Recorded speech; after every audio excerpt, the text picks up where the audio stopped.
Well, we call ourselves the Wollstonecraft Resident Action Group, and then there got to be a Waverton one.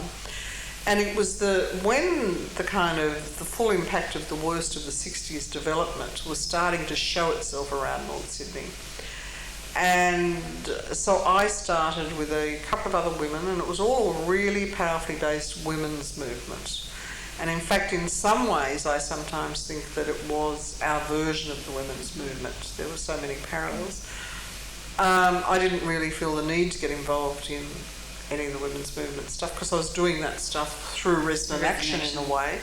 And that's an interesting kind of thesis topic one day for somebody.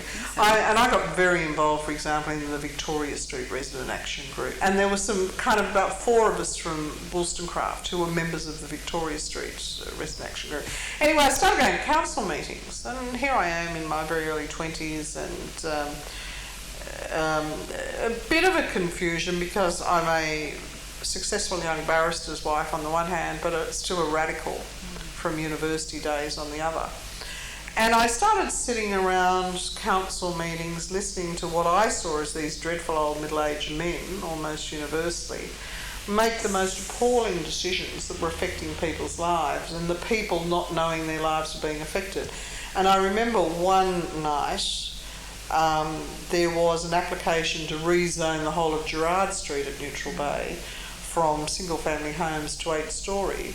And the town planning scheme didn't work the same, so you could rezone overnight on a resolution of council. And I just couldn't believe this was happening, that this is how town planning operated. After I'd been watching this council process and getting crosser and crosser about these people making decisions about my life whom I didn't consider were reflecting my views or adequate to make the decisions, and there was a by-election for the seat of Kirribilli. And I decided to run.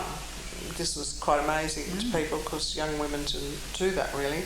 And I door-knocked the whole of Kirribilli, and a friend of mine who was a graphic designer did what I think was the first of the new style political pamphlets. And I got an absolute majority over, I think, 6 candidates, all of whom were blokes. Door-knocking was successful. That's what it was about. Yeah, no one had ever done it before here or this way.